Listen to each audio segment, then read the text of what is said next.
With the NHL trade deadline just 2 days away, rumors continue to ramp up. And as if things couldn't get any crazier for the Flames during this trade season, we now have a new report that Noah Hanifin and his party are shutting down Flames trades. This has made things obviously very difficult for Craig Conroy, and this trade season, the seemingly never-ending trade season, continues to just get crazier and crazier. We have another level added on. I almost don't even know what to say at this point, but I will, of course, give you an update on what is going on. Welcome to Flames Digest. I'm Mark Griffith. If you're new around here, you love the Flames, make sure you subscribe because 85% of the people watching are not subscribed. So if you want to stay up to date on all the latest news, updates, reports, and rumors on the Flames, then make sure you stick around and join the fastest growing community of Flames fans on the internet. But every day we pop out some videos here on Flames Digest, and for the most part it's trade speculation, sometimes it's actual breaking trades and some of the news revolving around that. Well, now we have a new added layer, a new type of video today, and it is that Hanifin is shutting down Flames trades. I know. The legitimacy of this report, I think, is pretty high, and it might upset a lot of Flames fans, but of course, there's always two sides to every story, and I'll try and get on both sides for this one, just to explain, what's really going on here for the most part. But here we go. Sea of Red Central tweeted yesterday that Pat and Frank on Flames Talk, so Pat Steinberg, Frank Saravalli, both saying that the Hanifin camp has pretty much hijacked the whole process, making it a lot tougher for Conroy to make a trade. Now, what they're referring to here is, of course, that Hanifin and his camp they want to go to specific places. Tampa's been thrown around, Florida's been thrown around, Boston's been thrown around. There's a few other teams in there, but obviously it's the places where Hanifin wants to go long term. And so I'm sure Conroy has a lot of deals on the table for either a rental that has a pretty good return for the Flames, or somewhere where Hanifin can sign in the future. It's just that he doesn't want to sign there. Whether that means it's in Canada or a smaller market in America, or even, a colder market in America. I don't know if he's fully going for the weather aspect. But either way, it seems as though his camp has pretty much taken control here. And Conroy, I think he's going to do what's best for the Flames no matter what. He's going to step up and just say, we've tried to do everything for you here, but you know what? At the end of the day, we're going to do what's best for the organization. But let's continue here. So same line of tweet here. Pat said there's been times where they are well down the road on a trade, and then Hanifin and his agent get involved and stops it. So it looks like Conroy has had some very good trade talks revolving around Noah Hanifin. I mean, we're only 2 days away from the deadline now, and we've been talking about Hanifin for months, it seems. I mean, ever since this channel began in late January, there have been Hanifin videos weekly. So it looks like finally there's some real trade talks here, but it looks as though Hanifin and his agent are shutting it down. And I know a lot of Flames fans are going to see Noah Hanifin as public enemy number one. And according to these tweets, that's completely fair. If he's, not being a good sport about where he wants to go and it's not helping the organization, then that's fair to be upset with Noah Hanifin. Now, on the other side, I'm sure there's a bargaining tactic involved here. I didn't study too much business, but there's got to be some sort of business tactics going on here so that Hanifin can get as much money as possible and end up in a place he wants to be.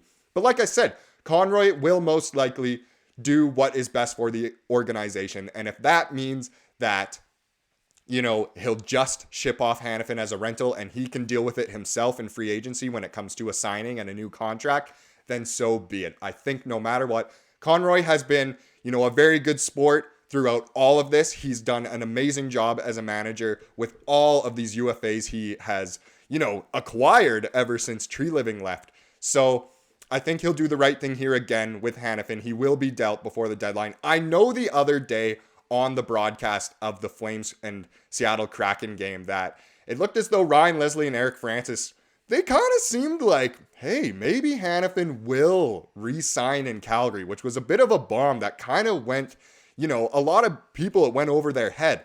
But I remember seeing that and thinking, do they know something we don't? Ryan Leslie, he's a very, very good reporter for the Flames, just the Flames. And he, usually keeps his cards close to his chest. So maybe he does know something that's going on here. And then maybe they're doing all these reports and saying all these things just so that Flames fans and NHL fans in general are blown away. But at this point, it looks like Hanifin and his camp are really, really trying to get to a team where he can sign long-term and make a good trade for the Flames. But we will see. Now, let's continue here. It looks like Florida is actually most likely out of the Noah Hanifin race now.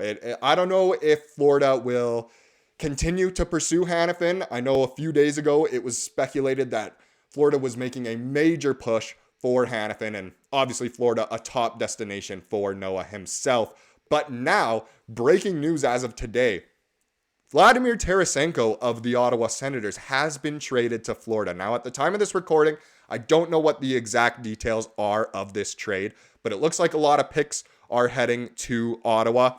And I don't know if there will be salary retained in that trade because Tarasenko has $5 million on his contract. And so if Florida picks that up, there is no chance that they can go for Noah Hanifin. I think, you can really only make one big trade at the trade deadline if you're a true contender, which means, you don't have too much cap. And Florida isn't circumventing the cap in any way like other teams are or have in the past. So it looks as though Noah Hanifin's time being rumored to go to Florida may be at an end here. I would say honestly, like 85% sure that there's no chance he goes to Florida. But you never know. Maybe they'll make even more trades and make something happen. Or there's, in all likelihood, Ottawa is retaining some salary here, but I still don't think that means they'll have enough to acquire Hanifin. But either way, that's a big bomb dropped on us because as Flames fans, we obviously care about the Flames players and where they're going, and it looks like Florida is out of the running for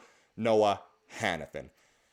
A last thing I want to look at then is if Florida is out, then who is left in the race? Now, obviously, we all know Tampa is probably spot number one. I think that's where Hanifin wants to go the most.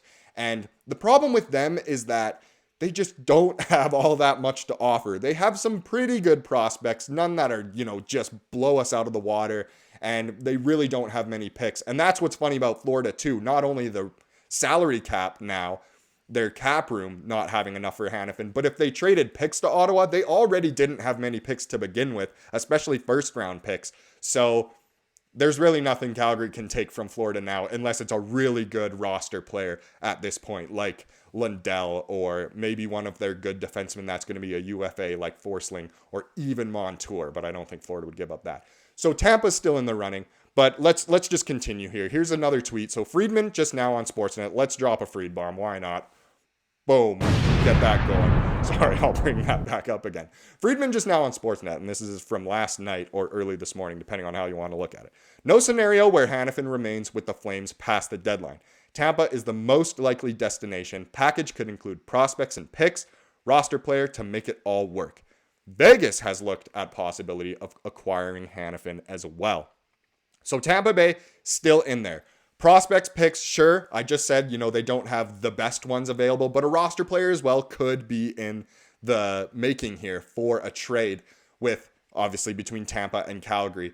A lot of bad blood between Tampa and Calgary historically, but so much trade talk at this trade deadline. So I don't know what Tampa could truly offer in order to acquire Hanifin, but they need him. With Sergachev out, he is a strong suitor to just hop into that lineup right away and put them over the top. Because the Atlantic Division, let's face it, it is strong. There's, 5 good teams in the Atlantic Division this year battling in the playoffs.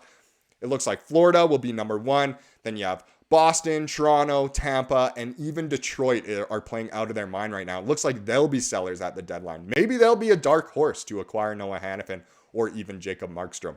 But Tampa, I don't know if they'll be able to really offer Calgary the best deal, but if Hanifin is hijacking these trades, then maybe he just might end up there on a long-term deal. It'll be very interesting to see. Now, the other thing I wanted to highlight from that tweet was obviously the Vegas part of it. So let's bring another tweet up. Elliot on Sportsnet Central, that obviously means Elliot Friedman. I won't drop another F-bomb, but there you go. Says that Vegas is kicking tires on Hanifin. Hanifin has been rumored to go to Vegas in the past. Throughout this whole trade season, they have been one of the teams.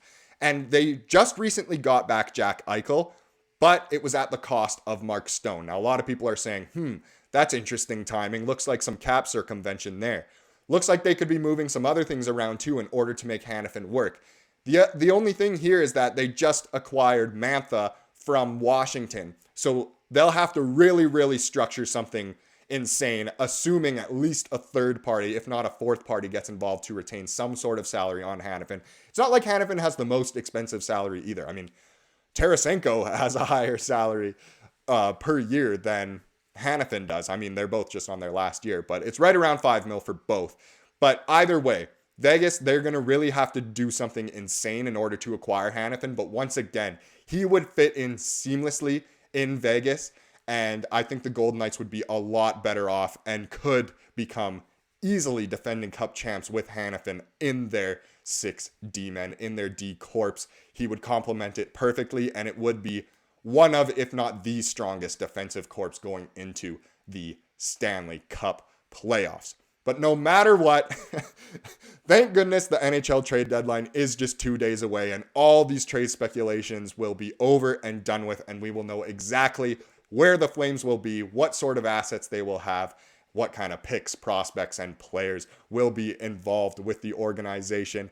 And thank goodness, because I love making these videos for you guys and updating you, but just like you as the audience, I'm also just begging for a huge trade and just for all of this to be settled. But either way, thank you so much for watching. Thank you for supporting the channel. Please subscribe if you're new around here, and have a wonderful rest of your day.